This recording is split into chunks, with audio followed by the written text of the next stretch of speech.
Hi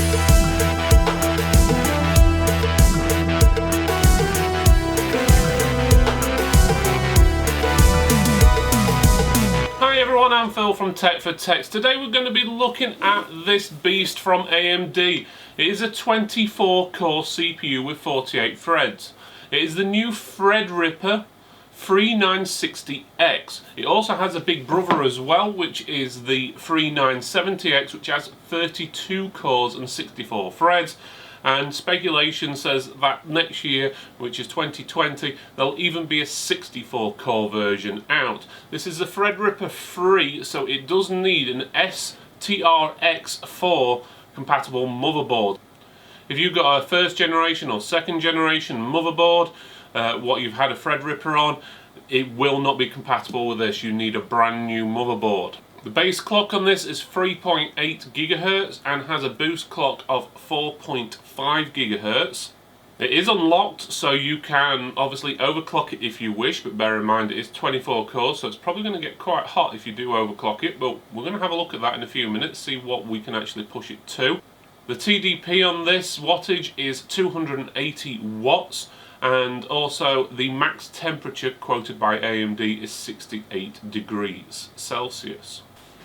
Okay, so here we have it. This is the Ryzen Threadripper 3960X, which is 24 cores, 48 threads, has a retail price of roughly around about 1,350 UK pounds. We do have links to this in the description, as well as for its big brother, which retails for around about 1,800, 1,900, and that one is a 32 core version with 64 threads. So let's have a quick look at the box. One thing I've noticed, it doesn't mention actually the model number on there, so I'm guessing they use the same box for all the models. The side you've got obviously nice artwork, the front you've got a little window to see the actual CPU inside. The other side's pretty much the same again. The back there isn't anything other than the sticker, what says AMD Ryzen Threadripper 3960X, 24 core, 48 thread, 4.5 GHz max boost with a 3.8 GHz base. Otherwise that sticker flows around onto the bottom, and then it gives you some more information here, which is pretty basic things like exclusions and so forth. So let's open this up. It looks like we have to slide it out. Yeah, here we go. Okay, it looks interesting. So it's in a nice plastic sort of tray pot, or whatever you want to call it. You could even call it display stand. In the bottom of the box, if you take the foam insert out, you've got what looks like a manual, yeah, which has got a Ryzen sticker on there, Threadripper. You've got another sticker as well, so if you like stickers, you're going to be happy. You get two for 1,350 quid. You've also got what looks like a wrench, which is to tighten the tension screws on the CPU socket. This is designed specifically for Threadripper, tightening the actual CPU onto the motherboard, because if it doesn't fit 100% right, it will not work. And we have another mounting bracket. I'm guessing this is going to be for if you're wanting to use something what doesn't work on Threadripper, like a water cooler. You can mount that over the top of it to actually get it to screw into the back plate.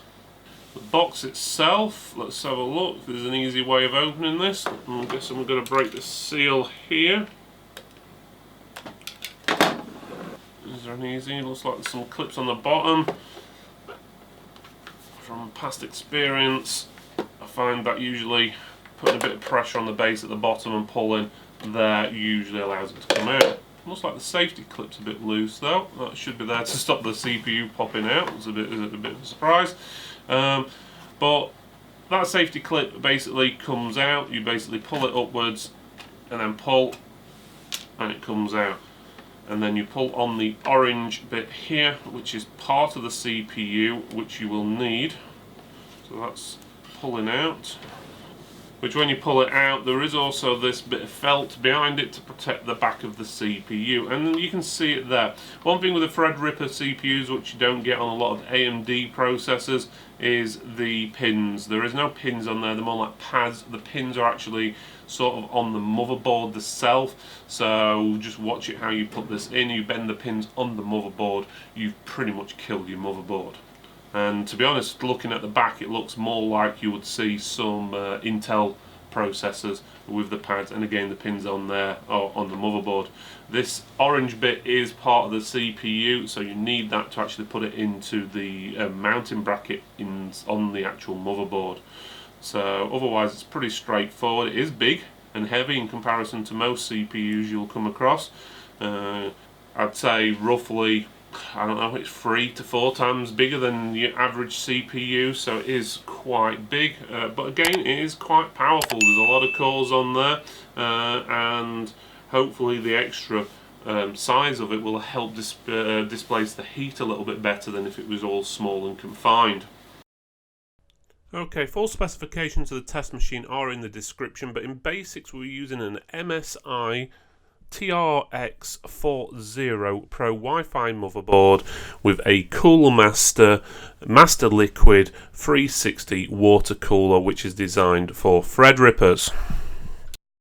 So we were able to run the Threadripper at 1.35 volts and get it up to 4.3 gigahertz.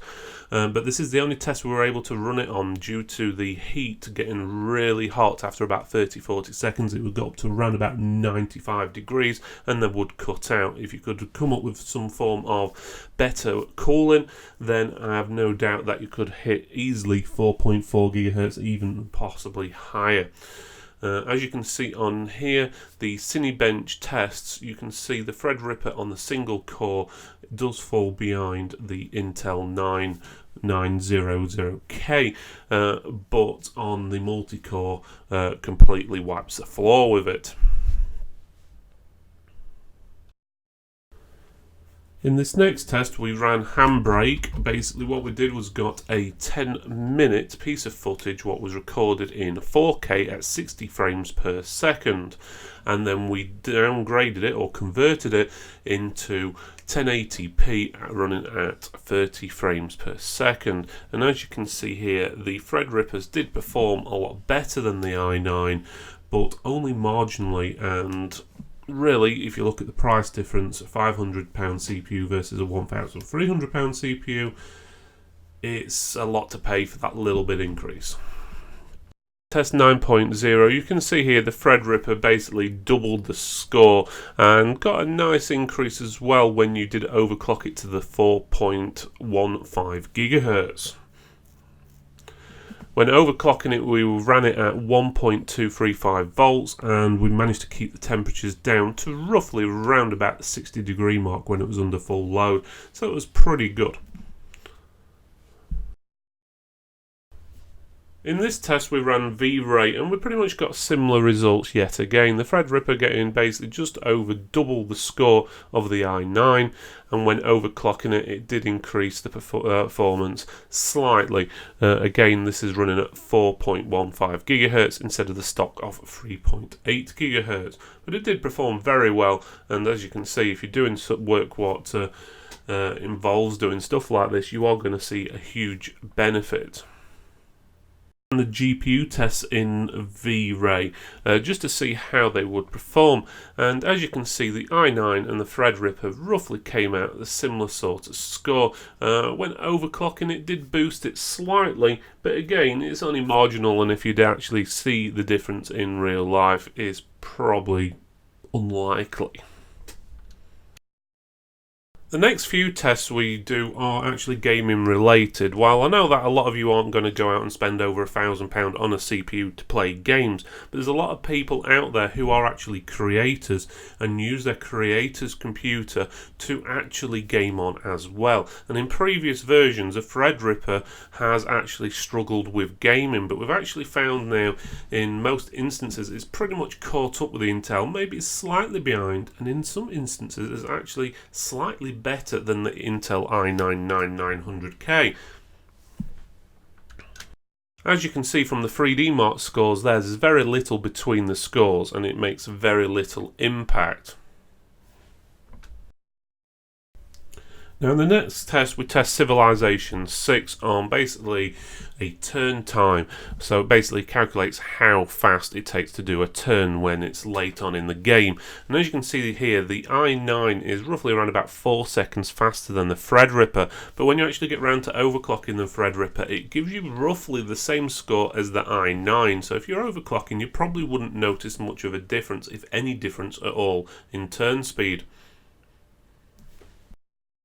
Okay, on Grand Theft Auto 5 we got pretty similar results, where the i9 was slightly faster than the Threadripper, but when the Threadripper was overclocked, it did actually perform pretty well. And as you can probably notice with all the tests we've done them in 4K, so we can really stress the CPU and the GPU as well. Bear in mind the GPU we're using isn't the top of the range latest model. It is a GeForce 1080, and that's the traditional Founders Edition.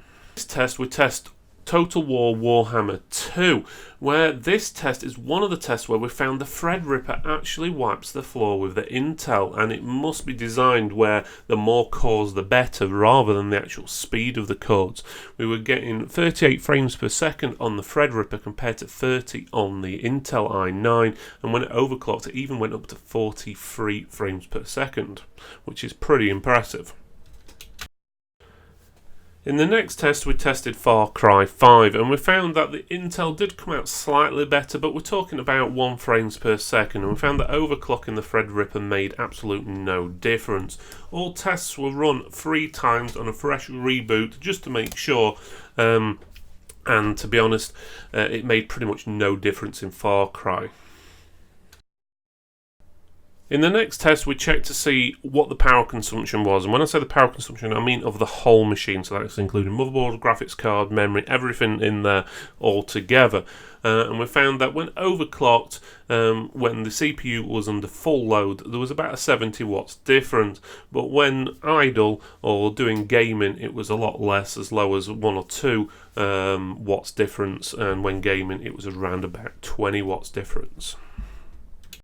So in conclusion, the Threadripper 3960X, which is what we tested here, did perform extremely well. So if you're looking for a CPU which is able to cope with a heavy workload on a program and software which will actually take advantage of the multiple cores, then go for it. If you're gaming, stick with Intel i9 or even an i7, as that will give you similar sort of performance for a lot less cost. But if you are a creator and you want to game as well, as you can see from here, it will make very little difference in most games, and in some games like Total War, you'll actually get a benefit from the multiple cores.